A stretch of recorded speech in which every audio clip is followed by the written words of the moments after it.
Hi friends, இன்றைக்கி நம்ம அமுதா கிச்சனில் என்ன பார்க்க போகிறோம்னா சுவையான காரசாரமான மொறுன்னு இந்த கிளைமேட்டுக்கு ஏற்ற தட்டு வடை எப்படி செய்யறதுன்னு பார்க்க போகிறோம். இது பாருங்கள், எவ்வளோ பார்க்கும்போதே நமக்கு நாக்கில் எச்சில் ஊறுது, சாப்பிட்ணுன்னு தோணுது இல்லையா உங்களுக்கு? வாங்க எப்படி செய்யறதுன்னு வீடியோக்குள்ளே போகலாம். தட்டு வடை பார்க்கலாம். அதுக்கு தேவையான பொருட்கள் என்னென்னு பார்க்கலாம்.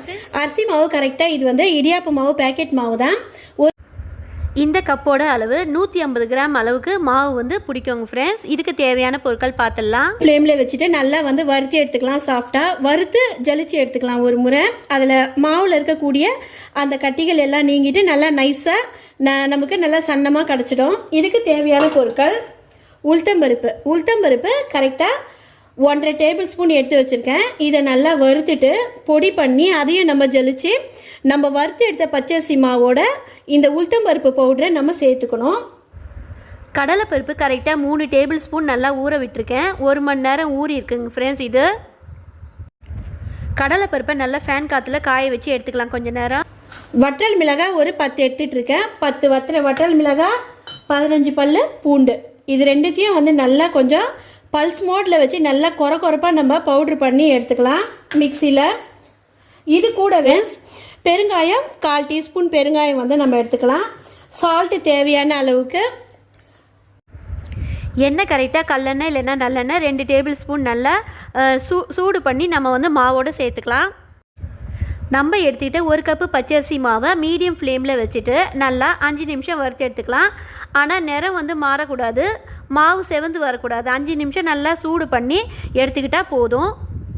நம்ம எடுத்துக்கிட்ட 1.5 டேபிள் ஸ்பூன் உளுத்தம்பருப்பை மீடியம் ஃப்ளேமில் வச்சுட்டு நல்லா பொன்னிறமாக வறுத்து எடுத்து நைஸாக நம்ம ஆற விட்டு நைஸாக பொடி பண்ணி ஜெலிச்சு எடுத்துக்கலாம். ஃப்ரெண்ட்ஸ், இங்கே பாருங்கள் எவ்வளோ வந்து பொன்னிறமாக இருக்குது. இது போல் பொன்னிறமாக வரணும் நல்லா. இப்போ பாருங்கள், பருப்பு ஆற வச்சுருக்கேன் டைமில் வற்றல் மிளகாய் 10 வற்றல் மிளகாய், 15 பல்லு பூண்டு போட்டாச்சு. இதை வந்து நம்ம பல்ஸ் மோடில் வச்சு நல்லா கொஞ்சம் கொரப்பாக பவுட்ரு பண்ணி எடுத்துக்கலாம்.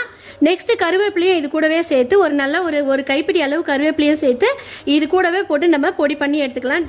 இப்போ பாருங்கள், வற்றல் மிளகாவும் பூண்டும் நல்லா வந்து பல்ஸ் மோடில் வச்சு நல்லா கொரப்பாக எடுத்தாச்சு. இதில் இது போல் மசியாது இருக்கக்கூடிய பூண்டெல்லாம் நம்ம வந்து எடுத்துடலாம். இப்போ இதில் நல்லா ஒரு கைப்பிடி அளவு கருவேப்பிலையும் சேர்த்து பொடி பண்ணி எடுத்துக்கலாம். இதுவும் நல்லா வந்து இது கூடவே வந்து நமக்கு மசிஞ்சிடும். இப்போ பாருங்க நல்லா எவ்வளோ வந்து அருமையான கன்சிஸ்டன்சியில் இருக்கு நமக்கு. வற்றல் மிளகாய், பூண்டு, கருவேப்பிலை. இப்போ நம்ம இதை என்ன செய்யணும் அப்படின்னு பார்த்தீங்கன்னா, நம்ம வறுத்து வச்சுருக்கோம் பாருங்கள் பச்சரிசி மாவு, அதை நல்லா ஜலிச்சுட்டு அது கூடவே உளுத்தம்பருப்பு நல்லா வறுத்து நைஸாக பொடி பண்ணி அதையும் நல்லா ஜலிச்சு எடுத்துடணும். அது கூட இதையும் சேர்த்துக்கலாம் நம்ம. இப்போ பாருங்கள், பச்சரிசி மாவு ஜலிச்சு எடுத்தாச்சு. இப்போ இதிலேருந்து மாவுலாம் பாருங்கள் கொஞ்சம் வந்து கட்டிகள் இருந்தது, இந்த டஸ்ட்டெல்லாம் வந்துச்சு பாருங்கள் நமக்கு. அதனால தான் நம்ம வறுத்துட்டு ஒரு முறை ஜலிச்சிடணும். ஃப்ரெண்ட்ஸ், இப்போ பாருங்கள் பச்சரிசி மாவோட நம்ம உளுத்தம்பருப்பு வறுத்து அரைச்சி நல்லா ஜலிச்ச உளுத்தம்பருப்பு பவுடரும் இதில் சேர்த்தாச்சு. அதே போல் வற்றல் மிளகாய், பூண்டு, கருவேப்பிலை சேர்த்த விழுதியும் இதில் சேர்த்துட்டேன். இப்போ நம்ம இதில் 1/4 டீஸ்பூன் பெருங்காயமும் ஒரு 1/4 டீஸ்பூனுக்கு மேலே நம்ம எவ்வளோ வந்து மாவு எடுத்துக்கிறோமோ அதுக்கு தகுந்தாப்போல் உப்பும் வந்து சேர்த்துக்கலாம். எண்ணெய் கரெக்டாக ஒரு 2 டீஸ்பூன் எண்ணெய் நல்லா காய விட்டு இதோட சேர்த்து நல்லா நம்ம கலரி விட்டுடலாம். முதல்ல நல்லா மாவை பெசரி விட்டுட்டு அப்புறமா நம்ம பிசைஞ்சிக்கணும். கொஞ்சம் கொஞ்சமாக தண்ணி தொளிச்சு பிசையணும். ஆற விட்ட கடலைப்பருப்பு, அதாவது 1 ஹவர் ஊற விட்டு நல்லா வந்து ஃபேன் காற்றுல ஆற விட்டுருக்கேன். அதையும் இதோட சேர்த்து நல்லா நம்ம பெசரி விட்டுடலாம். உங்களுக்கு வேர்க்கடலை கையில் இருந்ததுன்னா அதையும் நல்லா வறுத்துட்டு லைட்டாக பல்ஸ் மோடில் வச்சு பவுட்ரு பண்ணி போடுங்க. டேஸ்ட்டு செமையாக இருக்கும். இல்லை பாருங்கள், நல்லா ஊற விட்டு நல்லா ஆற விட்டுட்டேன், தண்ணியே கிடையாது. இந்த கடலைப்பருப்பு இதோட சேர்த்தாச்சு. இப்போ பெருங்காயம், உப்பு, காய வச்ச எண்ணெய் 2 டீஸ்பூன் பாருங்க, நல்லா காய விட்ட எண்ணெய் 2 டீஸ்பூன் சேர்த்துக்கிறேன். இதை நல்லா கரண்டியால் நம்ம கலந்து விட்டுட்டு மாவை நல்லா பிசைஞ்சிக்கலாம் தண்ணி விட்டு சாஃப்டாக. இப்போ பாருங்கள், இப்போ இது போல் வந்து ஒரு கரண்டியில் நல்லா கலந்து விட்டுக்கலாம். சேர்த்தாச்சு. கொஞ்சம் ஆறிட்டோடனே நம்ம வந்து கைகளால் நம்ம நல்லா வந்து கிளறி விட்டால் தான் நல்லா ஈவனாக வரும் எல்லா இடத்துலையும். உப்பு, பெருங்காயம், நம்ம சேர்த்த அந்த மசாலா எல்லாமே. இப்போ பாருங்கள், இப்படி எடுத்து நம்ம வந்து பிடிச்சோம்னா இப்படி நல்லா வந்து பிடிக்கணும். இப்படி வருது பாருங்கள். இதுதான் வந்து நமக்கு கரெக்டான. இப்போ பாருங்கள், நமக்கு மாவு கரெக்டான பக்குவத்தில் இருக்குது. இப்போ தண்ணி கொஞ்சம் கொஞ்சமாக தெளித்து நம்ம சாஃப்டாக பிசைஞ்சிக்கலாம். தண்ணி லைட்டாக நம்ம கொஞ்சம் கொஞ்சமாக பிசைஞ்சு விட்டு தெளிக்கணும். முதல்ல தெளித்து நம்ம வந்து பிசைஞ்சிக்கலாம். இப்படி வந்து தெளிச்சுக்கோங்க. பிசையக்கூடிய மாவு நல்லா சாஃப்டாகவும் கொஞ்சம் வந்து இலகவும் இருக்கணும். அப்போ தான் நம்ம வந்து தட்டு வடை தட்டும்போது ஓரங்கள் வந்து வீரல்கள் இல்லாமல் நல்லா மழமழப்பாக ஈவனாக வரும் ஃப்ரெண்ட்ஸ். தட்டு வடைக்கு தேவையான மாவு பாருங்கள் எவ்வளோ சாஃப்டாகவும் நல்லா இலகவும் ரொம்ப அருமையாக இருக்குது. இந்த கன்சிஸ்டன்சியில் இருந்தால் தான் நமக்கு நல்லா அருமையான மொறுமொறுப்பான தட்டு வடை கிடைக்குங்க ஃப்ரெண்ட்ஸ். தட்டு வடைக்கு உண்டான மாவை 2 பகுதிகளாக பிரிச்சுட்டு இது போல் சின்ன சின்ன பால்ஸாக நம்ம வந்து உருண்டி எடுத்துக்கணும். எவ்வளோ சின்னதாக நம்ம எடுக்கிறோமோ அந்த அளவுக்கு நல்லா கிறிஸ்பியாக சூப்பராக இருக்கும். தட்டும்போது முனைகள் வந்து ரொம்ப வந்து தடிமனாகவும் இல்லாமல் மெல்லிசாகவும் இல்லாமல் நான் பார்த்துக்கணும். அது உங்களுக்கு நான் காட்டுறேங்க ஃப்ரெண்ட்ஸ். ஒரு கிண்ணத்து மேலே கவர் போட்டு எண்ணெய் தடவி அந்த இதில் பிளாஸ்டிக் கவர்லேயே நம்ம வந்து அழகாக தட்டிட்டு வந்துடலாம். ரொம்ப ஈஸியாக இருக்கும் இந்த மெத்தடு. விரல்களில் நல்லா வந்து ஆயில் அப்ளை பண்ணிவிட்டு இந்த 3 விரலை பயன்படுத்தி நல்லா அழகாக நம்ம பிரமாதமாக வந்து தட்டி எடுக்கலாம்.